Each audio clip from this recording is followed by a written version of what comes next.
invitado a la jornada de hoy, Juan Luna, dirigente del Movimiento Evita de aquí de la provincia de Buenos Aires y del Cordón Norte, que nos contará en un ratito nada más. Gracias por venir, Juan. No, gracias a ustedes por la invitación. A ver, mucho para conversar contigo, digo, de temas varios, pero antes, obviamente, mucha política también. Ha transcurrido cosas varias de la última vez que nos vimos aquí en Hora 60. ¿Alguna reflexión de la Argentina de hoy? Digo, y te lo encuadro en la pregunta si pasó lo peor para el gobierno, digo, como espacio político, y si a todos los argentinos todavía nos queda quizá lo peor del accionar de este gobierno. Sí, yo creo que se vienen tiempos muy difíciles, porque bueno, los efectos claros de la política económica y el desastre que han hecho en estos últimos meses, va a tener su efecto en torno a lo concreto, es la devaluación, la inflación que no la pueden controlar, y bueno, eso tiene un efecto en la pérdida de poder adquisitivo, donde digamos, uno lo ve cada vez que se masifica más en los barrios, en los lugares céntricos, digamos, de la zona, la gente sale a vender lo que había comprado en una etapa que estaba mejor, y hoy lo tiene que vender porque no tiene otra salida, no tiene lo que gana mensualmente, no le alcanza, y a la vez también digo, la inflación te come el sueldo el aumento tarifario, te come el sueldo la devaluación. Digo, todo eso tiene un efecto muy, muy grande, digamos, y yo creo que estamos viviendo, todavía estamos en el ojo de eso, y no vemos ninguna política del gobierno como para parar. La verdad que, bueno, nosotros, como decíamos la otra vez, la última entrevista, o sea, queríamos generar algo para poder llegar a un tipo de nivel de condicionamiento. El gobierno ganó la elección, digamos, no fue un gran triunfo, se revalidó y pensó que tenía el cheque en blanco, y bueno, empezó con el tema de los jubilados, donde terminamos diciembre con una crisis muy importante. Y después, bueno, el tema de las tarifas, el tema del aumento del combustible, el tema de la inflación no lo puedo controlar, y bueno, el tema de la corrida del dólar y la venida del FMI, de la cual nos hipoteca el futuro de muchas generaciones, y a la vez el año que viene va a tener que pagar el vencimiento de una serie de bonos que ha emitido de deuda. Para mí la situación es muy compleja, y obviamente uno como militante y como con la responsabilidad, hoy yo no tengo responsabilidad institucional, pero en su momento tengo una responsabilidad institucional, no quiere que esto vuelva por los aires, porque los que sufren son los mismos de siempre. Pero obviamente con esta medida económica, ¿no? ¿Cuál es el margen que les queda como para que esto no explote y no estalle? Me da la sensación, digo, esto lo hago a título personal, que el gobierno logró cierta tranquilidad tras la corrida cambiaria que vos citabas, tras la llegada del Fondo Monetario, y que ahora está quizá intentando descubrir algunos interrogantes más propios que externos, si se quiere. ¿Crees que este pensamiento es atinado, más allá de la situación que bien planteás vos del accionar político? ¿Pero crees que por primera vez el gobierno empieza a tener que aclarar algunas cuestiones más internas, más propias de su desarrollo político, que quizá un programa de gestión? Sí, está teniendo dificultades porque ha renunciado a muchos tributos, como caso de retenciones, caso de retenciones, digo, del campo o a la minería. Ha renunciado a varios ingresos que tenía el Estado Nacional como para financiarse, y hoy no encuentra una salida política a eso, porque tiene que generar un ajuste de 200.000 millones de dólares, y eso es obra pública, eso es, digamos, desarrollo para políticas sociales, para previsionales. Hay un montón de cuestiones y el gobierno no le encuentra, yo no veo que le encuentran la vuelta. La semana pasada parece que estaba todo tranquilo, que habían controlado el dólar, después se le vuelve a disparar. Entonces vemos una situación en la cual está mostrando su faceta de que por ahí, digamos, cuando inició el gobierno tenía un colchón importante para manejarse en esta situación, pero hoy ya no está teniendo salida. Y eso es lo que uno lo ve preocupado, porque cuando dice que la economía crece, pero ¿a dónde se ve? ¿Cuáles son los efectos? Sí, los bancos en estos últimos 2 años han hecho, a la etapa anterior hicieron tuvieron su primavera, pero estos últimos 2 años han acumulado una riqueza infernal, lo mismo que los sectores exportadores, los sectores que juegan a la devaluación. Entonces ves que a un solo sector y no se le encuentra la vuelta de cómo hacer que todo eso no se fugue, no hay un mecanismo como para parar eso, y bueno, y hacen improvisaciones como el tema del FMI, bueno, se van a seguir emitiendo deuda, Entonces digo, están en una situación donde no encuentran salida, inclusive no lo decimos nosotros, lo dicen los liberales, los ultraliberales, lo dice Esper, digamos, no es que lo decimos nosotros, es una cuestión alarmista. A ver, pienso un poco en la política en términos generales. El gobierno decía, después del Mundial arranca la campaña, digo, lo planteaba en esos términos, y el lunes después del Mundial, Francia campeón del mundo, el lunes lo primero que se lanzó fue Cristina, digo, por lo menos su círculo decía que Cristina iba a ser candidata. ¿Cambia eso algo para la estructura opositora? Digo, porque en definitiva, dentro de muy poco tiempo, en esta vorágine que se vive, vamos a tener elecciones ejecutivas a partir del 2019. Desde el lugar que le toca a ustedes como oposición a este gobierno, ¿cambia algo que Cristina se haya subido, o por lo menos la gente de su entorno, a la pelea electoral tan rápido? Sí, mira, cambia un poco porque nosotros, bueno, a principios de año, o fin del año pasado, iniciamos un espacio que se lanzó en la UMED, uno dice el G8, que era sectores del masismo, sectores del randacismo y sectores del kirchnerismo, para empezar a discutir programas, propuestas, y para ir trabajando en esa unidad tan mentada que necesita, no nosotros los dirigentes, sino que la gente. Y bueno, y esto de que anticiparse a las salidas, lo que hace es fragmentar eso, porque hoy ya ese espacio no tiene mucha razón de ser, porque uno de los puntos de acuerdo era no lanzarse, digamos, hacer proselitismo. Uno sabe que cuando se juntan dirigentes todos tienen aspiraciones políticas, eso uno no es ingenuo, pero digo, tomar esos pasos acelerados a veces por ahí complican esta posibilidad de generar un marco de unidad. Yo creo que hay dos polos, que es un polo muy del kirchnerismo duro, que no logra convencer a los que no están convencidos, y después tenés un polo antiquinerista que, digamos, quiere dejar afuera todo un sector importante de la oposición, porque el cristinismo tiene digamos, uno no puede negar que tiene un gran desarrollo político en términos de acompañamiento social, cultural o de espacios que hoy existen en la Argentina. Entonces vos tenés esas dos cuestiones que hacen una pinza que no permiten llegar a un sector que viene planteando la necesidad de juntar esos dos más otro sector que no se ve expresado en ninguna de esas dos partes. Y bueno, eso creo que es la tarea en esta etapa. Pero obviamente surgen estas cuestiones, a veces la imposición de liderazgo hace que complique esa situación, pero bueno, tenemos acá un año para trabajarlo. Yo no pierdo la esperanza de ganarle al gobierno, porque digo, como responsabilidad que tenemos como militantes, como dirigentes, digamos, a este gobierno está en una situación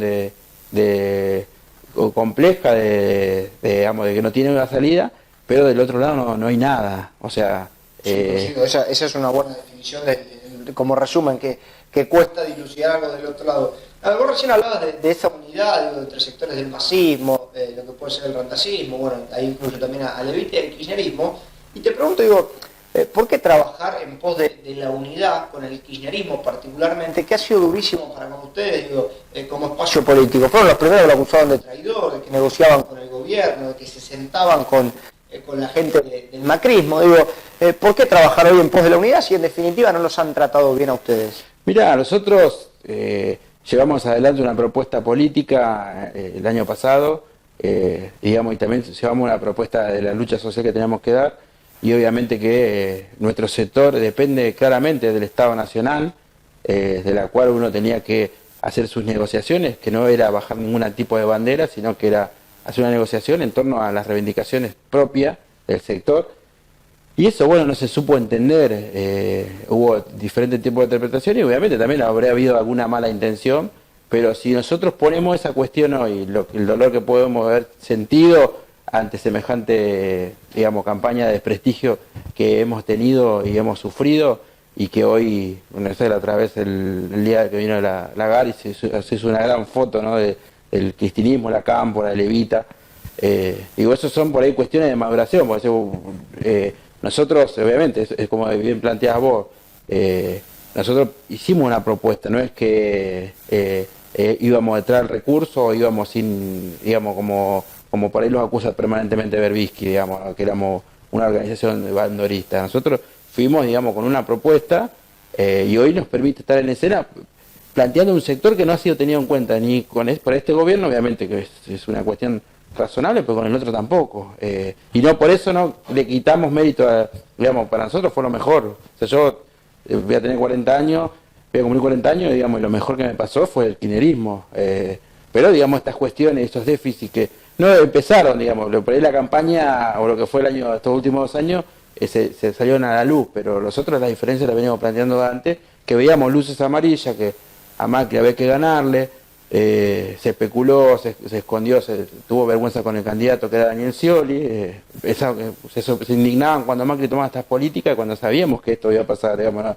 La derecha, digamos, la primera vez que llega en términos electorales no va a ser una derecha moderna, moderada, y va a tomar estas medidas políticas económicas y sociales que la está tomando, y por eso nosotros nos trataban de traidores en ese momento, cuando estábamos trabajando para el Chile también nos trataban de traidores, siendo que era el candidato del oficialismo. Pero entonces en ese contexto la unidad, esa idea de unidad así gráfica de vamos todos juntos contra Macri es utopía, digo, es muy difícil de concretarla, ¿o no? A ver, nosotros, por ejemplo, hoy está dentro del espacio de esa gran oposición Rodríguez Sá fue opositor de la hora cero de Néstor. Bueno, pero yo ahí digo, esa unidad con tanto nombre propio raro, me parece que pierde credibilidad frente al electorado. Eso es posible, eso es posible. Nosotros nunca renunciamos a la política, a discutir la política. Esto que por ahí, digamos, yo a los propios militantes de mi organización le digo, nosotros no tenemos que hacer campaña de este más corrupto que el otro, porque eso lo que hace es alejar a la gente. Y lo mismo con las propuestas. ¿Y por qué traído? ¿Por qué no discutimos lo que estamos planteando? Sí, obviamente, como decís vos, eso genera descrédito en muchos sectores, porque uno lo ve en los años, muchos jóvenes que se han sumado como una ola grande, digamos, de la primavera kirchnerista, de la pérdida de Néstor, muchos están en sus casas por estas cuestiones internas que digamos, se dieron en el marco de la discusión política de los últimos años.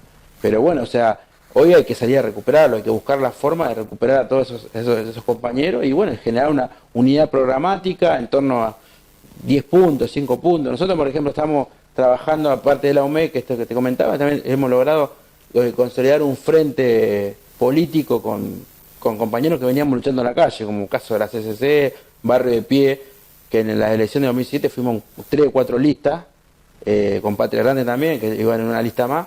Hoy logramos unificarlo en un gran frente que lo hemos presentado en Ferro y que bueno, ahora en estos días vamos a hacer una actividad en San Martín. Cambió el nombre el frente, ¿cómo se llama? En marcha. En marcha. Vamos, sí, vamos, se puso vamos y existía uno de los sectores que era parte, tenía ese sello y dije, bueno, no, tenemos que poner algo que nos expresa todo. Y eso, digamos, lo logramos trabajar, pues bueno, o sea, la CCC fue opositora al kirchnerismo, Barrio de Pie fue hasta una parte después, y bueno, lo mismo que Patria Grande y La Dignidad. O sea, entonces nosotros buscar puntos donde trabajemos en esa unidad, digo, de lo programático, sin poner las personas por delante, sin poner los rencores por delante, porque o sea, en la política, digamos, no es una cuestión de conveniencia, sino que digo, nosotros tenemos una cuestión de convicciones a la hora de convocar a los otros sectores. Otros por ahí sí, obviamente, cuando uno crea la discusión es más fácil acusarte de traidor o acusarte de no sé qué, que en vez de dar el debate. Nosotros siempre planteamos el debate. Yo soy uno de que me encanta debatir, lo hago en las redes sociales, pero bueno, a otros sectores no, pero no por eso no voy a juntarme, porque digo, ¿cuál es por ahí esa es la parte, ¿no? El país que soñamos, cada uno de estos sectores que por ahí hemos estado distantes en los últimos años, es el mismo. Lo mismo con él. Es el mismo, y eso creo que es una obligación, o sea, no es muy liberal, es decir, no, yo soy yo, vos sos vos, y hago una distancia. O sea, nosotros un límite de Macri, nuestro límite de Macri lo decimos siempre, porque por el proyecto que expresa y lo que ha demostrado en estos años. A ver, te llevo también a una situación que no les compete, digo, desde el cuajo, pero sí me parece importante reflexionarla contigo. En un evento de ahí 2019, digo, en una localidad de aquí del conurbano, terminó todas las piñas, sí. Fue un escándalo. Después se cancelaron a raíz de eso otros actos de ese eslogan en distintos partidos, y ahí es donde me parece que genera la duda para la gente, la oposición, porque eso trasciende, ya no queda solo en el microclima político. Sí. ¿Cómo poder transitar el camino hasta la elección sin caer en esos lugares, en esos berretines, en esos rasgos que son quizá complicados de limpiar a la política, ¿no? Mira, yo creo que ese es el cierre de un ciclo. Lamentablemente terminaban así, pero ese cierre de un ciclo, algunos quieren ser más papita que el Papa y cree que tienen el dedo acusador, y bueno, y lamentablemente terminan de esa forma, como decís vos, eso espanta, aleja a la sociedad. Pero yo creo que ya eso es el fin. de ahí se cierra un ciclo y no se empieza un ciclo de actos de esa característica. Pues digo, ya está, o sea, no podés tener... Se tendría que ir todos a su casa. Claro, por eso. ¿Desde qué lugar acusás a alguien? ¿Desde qué lugar? ¿De dónde estás parado? A nosotros cuando nos acusan, ¿de dónde nos acusás? ¿Desde qué lugar nos acusás? Bueno, es importante esa reflexión, digo, como cierre de ciclo. A ver, Juan, temas varios para seguir conversando contigo. Lo primero, la situación puntual que repasábamos antes de la economía, preguntarte cómo está hoy el tarifazo, digo, tienen más posibilidad ustedes, dirigente político, que yo, de caminar la calle. Es el tema número uno de preocupación de quizá la gente más vulnerable. ¿Sigue siendo la situación de las tarifas lo que más afecta? Sí, las tarifas es un problema que el gobierno no lo está considerando. Hoy hay mucha gente que se queda sin luz y se cuelga, cada vez más. Uno habla con vecinos, con conocidos, nosotros tenemos y vemos que un montón de gente se hace huelga, inclusive cuando van a cortar la luz, porque no tienen posibilidades. Hay gente que tiene un ingreso de 4.700 y le viene, desde que se le fue acumulando, 6.000, 7.000, 8.000. Una locura. Una locura, o sea, eso es algo que o comés o digamos... O estás al día. En la oscuridad, claro, estás en la oscuridad. Y entonces toda esa cuestión es lo que más afecta, el tarifazo, puntualmente la luz, digamos, ¿no? El tema del gas también, el tema del transporte, el tema del transporte también es algo que complica mucho. Es un presupuesto que antes no... O sea, una persona viajaba 200 pesos en toda la semana y ahora en 2 días gasta eso. Y después, bueno, hay, no sé, 3 más medios, el tema del transporte, el tema de los combustibles. Se viaja menos, se prioriza también el transporte público porque se saca la cuenta entre el peaje que sube, la nafta que sube por semana, el estacionamiento. Entonces digo, ahí eso también está teniendo. Y después la pérdida, uno lo ve en los comercios, no sé, en Pilar la última encuesta que se hizo, el relevamiento que se hizo, bajaron, no sé, un 6, un 7% el tema de las ventas, en un lugar donde hay mucha circulación de gente, porque está en el parque industrial, donde hay una transferencia de mucha gente que veamos de paso, pero es un lugar comercial donde todo el mundo compra. Bueno, eso se está viendo claramente y por eso digo, y no hay una solución a eso se sigue agudizando, no es que decir, no, es un momento que bueno, mañana... Claro, falta un tercio, dijo el presidente. Sí. Falta todavía un tercio para, lo ha manifestado él con Jorge Lanata. A ver, también preguntarte el rol que te toca hoy dentro de Levita, un poco me decía fuera del aire, ocuparse con otros compañeros de este cordón. Sí, soy integrante de la mesa de provincia del movimiento Evita, donde me dio la responsabilidad de coordinar, trabajar y desarrollar las políticas de Levita en lo que es la zona norte costa, sumado a San Martín, y después de acá hasta Campana, de la cual tengo el compromiso de llevar adelante los ámbitos, la discusión, el desarrollo de toda esta política en términos electorales y en términos sociales, con el tema de la herramienta que venimos trabajando con otras organizaciones, que es la CETEP, y digamos, y también la demanda social que cada vez, como recién te comentaba, se va creciendo más con el tema de los merenderos, los comedores, y bueno, también el tema de la formación de cuadros, la formación de dirigentes.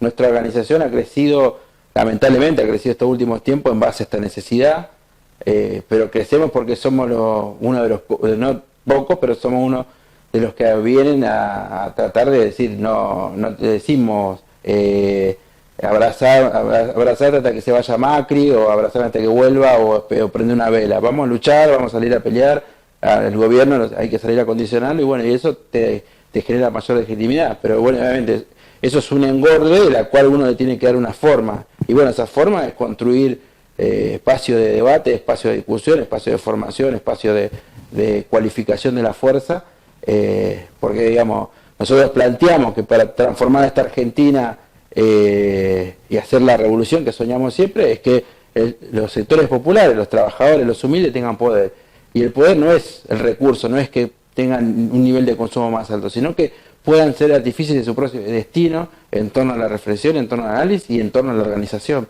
Y eso, bueno, digamos, a veces con dificultad, más dificultad, menos dificultad, es lo que llevamos a la práctica cotidianamente en el Evita, en los lugares donde estamos, bueno, y yo tengo esa obligación hoy de llevarla adelante.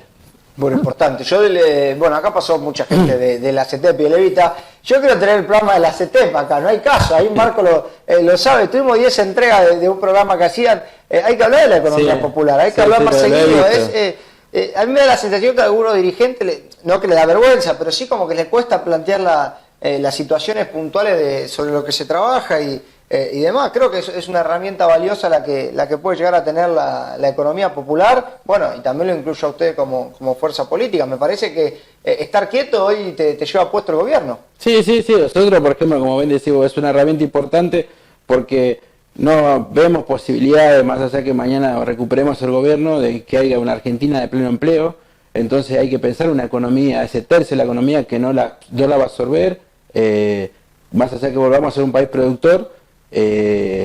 Y esa alternativa se consigue, digamos, trabajando y elaborando políticas en términos de la economía popular, digamos, ¿no? O sea, la gente que da su propio trabajo, su propia subsistencia. Vos tenés toda una franja histórica acá, que es la zona andina, donde han estado al margen del capitalismo y se han desarrollado y no están esperando de la cuestión del mercado.